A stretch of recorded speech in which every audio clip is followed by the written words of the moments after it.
Facepalm America. I'm Beowulf Rockland. FacepalmAmerica.com is where you can go to get more information about the show, to listen to past episodes, and to connect with us on social media. And, as a couple of people have done in the last couple of days, and we will feature some of these on the air, conversations about really anything. And you can reach us at 202-656-6271. The calls have been most particularly in response to my review, a slightly critical one, of Killers of the Flower Moon. Now, there were some folks that took issue with me on that, and there were some folks that said, right on, and you should delve further into this, and we will try to do that. Somebody recommended to me, it was actually Bob in San Jose, who is a listener both to myself and to our guest today, as is true with Mondays, John Rothman with Around the Political World with John Rothman. Bob in San Jose is a guy who says, you should interview Greg Palast. He has been on this program before, and he has helped produce a documentary that goes further into the Osage Reign of Terror, which is covered in Killers of the Flower Moon. So, be aware that we will be dealing with some of those, and if you would like to put your comment into that as well, 202-656-6271. Of course, it is Monday. John Rothman is here from Around the Political World with John Rothman. John, thank you so much for being here. I love speaking with you every Monday morning, and when we connected, I was in the midst of humming a few bars from the HMS Pinafore from Gilbert and Sullivan, which is entirely anachronistic, but something which is dear to my heart. So I apologize for inflicting that upon you, but it was absolutely splendid. And maybe we should sing for your listeners. No, we better not. They might turn it out. A British tar is a soaring soul, as free as a mountain bird. Okay, I'll end it at that. And I have embarrassed myself. You needn't do the same thing, because your views, sir, are and your breadth of knowledge are never embarrassing. So you mentioned that this morning in the San Francisco Chronicle, which is the part of the world that you hail from, has a headline about anti-Semitic threats against students at Cornell University in New York. Tell us about that if you could, sir. Well, the headline has to do with the fear of Jewish students and Arab students on campus as tensions escalate. At Berkeley, at San Francisco State, at Stanford, there have been real manifestations. The problem is that when you see a campus like Cornell, what's being threatened? The Jewish Life Center. It's not directed at Israelis, it's directed against Jews. And I was with some Jewish students yesterday who were terrified about what's happening on the campus. So I thought it was worth mentioning that Jews in America are feeling very, very threatened. And it's time for the administrations and faculty on campuses to stand up and defend Jewish students. I don't know that it's going to ameliorate the problem, but I will tell you that as things in the Middle East continue to deteriorate, and most certainly will get worse, Jewish students in the United States of America feel more threatened. And by the way, it's not just the United States, it's across the world, where manifestation of Jew hatred, I don't like to call it anti-Semitism, it's Jew hatred, is growing every single day. I'm reminded, Beowulf, that the slogan chanted by the Palestinians, from the river to the sea, Palestine will be free. The river is the Jordan River. The sea is the Mediterranean. And what's in between is Israel.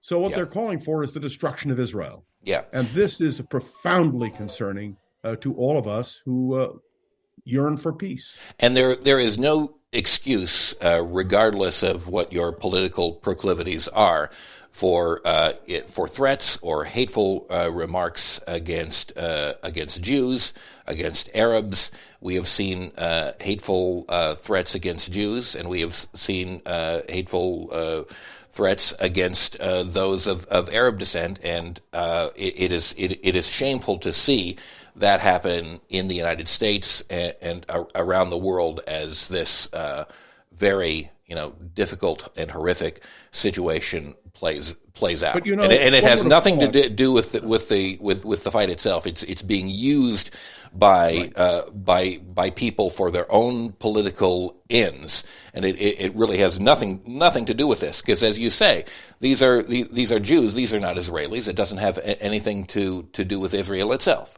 Since Hitler, being against Jews is not fashionable.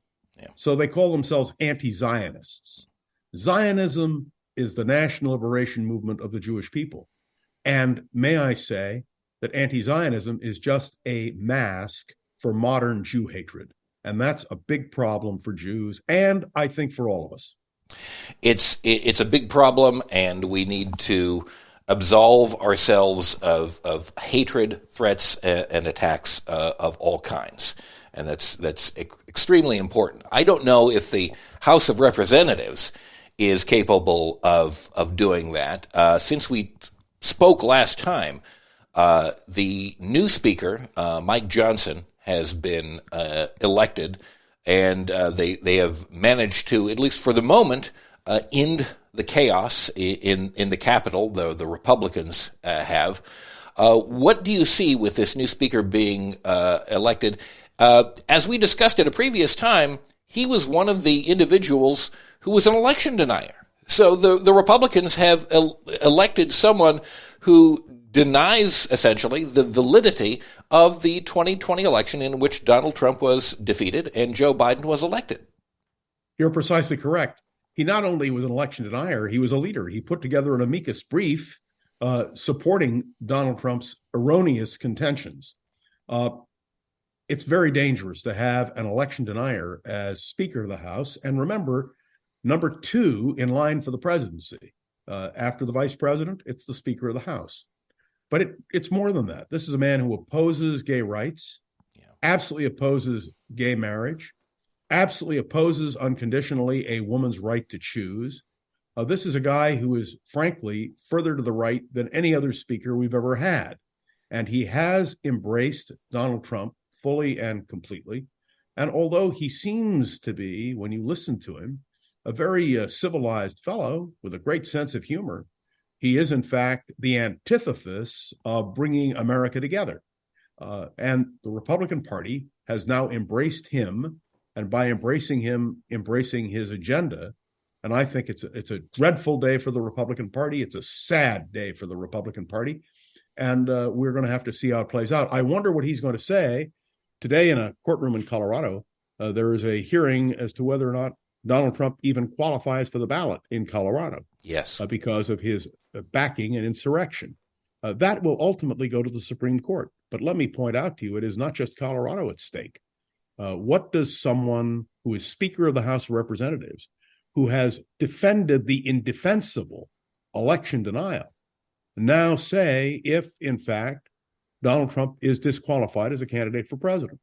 These are real issues. And let me also point out, I want to throw this in, Mike Pence, the former vice president, withdrew as a candidate for president. Right. Now, by the way, this is not the first former vice president to announce his candidacy and then withdraw a short time later.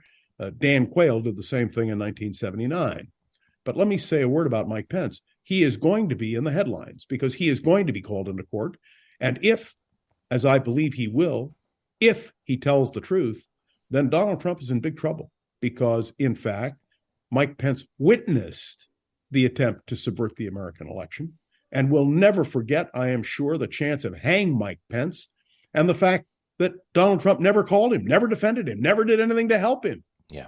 So my feeling is that for Donald Trump, this is not a good week. And by the way, even worse, because 3 of his children are going to have to testify in a court in New York before the end of the week about his business practices. It is a very interesting week for Donald Trump in that regard. I want to get into that in a little bit, especially the testimony and the gag order and everything like that. But since you bring up Mike Pence, it is fascinating to observe. He has withdrawn, and now Nikki Haley, the former governor of South Carolina, has seemingly her status is rising while Donald Trump is still in the lead.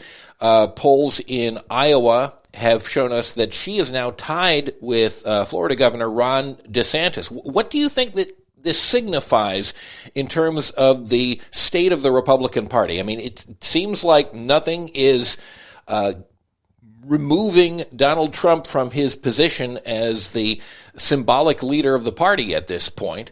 But does this signal a shift that could bring other things in the coming months? One could only hope. I say this because it would be a tragedy for America and for the Republican Party if Donald Trump were to be the Republican nominee for president. By the way, I think he'll lose. I think he'll lose overwhelmingly because I think that a majority of the American people see Donald Trump for what he is. He can win the nomination, but can he win the election? And by the way, remember the days when the question was, can a Republican candidate win? That's how Eisenhower beat Taft for the nomination in 52. The argument was that Bob Taft couldn't win. Right. But it doesn't seem to bother the true believers in Donald Trump. But then again, Beowulf, in one of the saddest reflections on our politics, the indictments, the accusations, the substantive charges against Donald Trump seem to bounce off his chest and off his rhetoric. Oh, the gag order. Got to say something about the gag order. Yes, please. Can you imagine a former president of the United States or anybody attacking a judge, a sitting judge, the way Donald Trump has been attacking this judge? And by the way, not just the judge, the prosecutor, and the district attorney, and you name it. If you get in his way, he blasts you. Now, some people may see that as strength. I see that as undermining the American system and a terrible weakness. Will Donald Trump be held accountable? But here's the real question. There will be a reckoning, and Donald Trump is not going to be the president of the United States again. He is obviously bitter. He is vindictive. He is angry.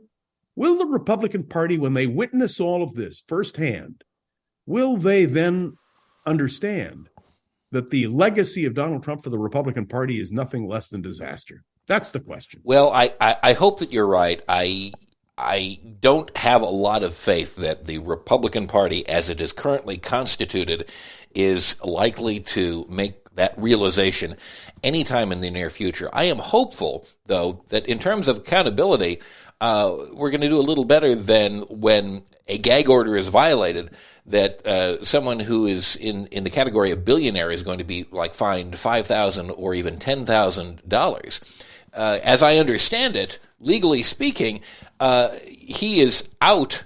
He is made bail because he has been accused of a crime. Typically, someone is put in prison when they await trial on criminal charges, and you have a situation here where he has been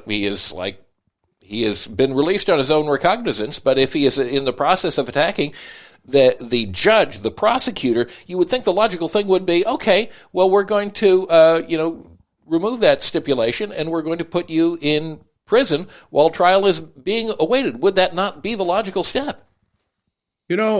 I've asked this question repeatedly. I bear Donald Trump no malice. I think his record is what I oppose clearly. The last thing the American people want to see is a former president of the United States of America put in jail. I don't want to see him in jail. I think that the outcome will be that he will ultimately be convicted, and whoever is president of the United States will follow the precedent of Warren Harding in the case of Eugene v. Debs and grant clemency. Not a pardon, but simply that he shouldn't be in jail. Although that was after he was in jail for several years.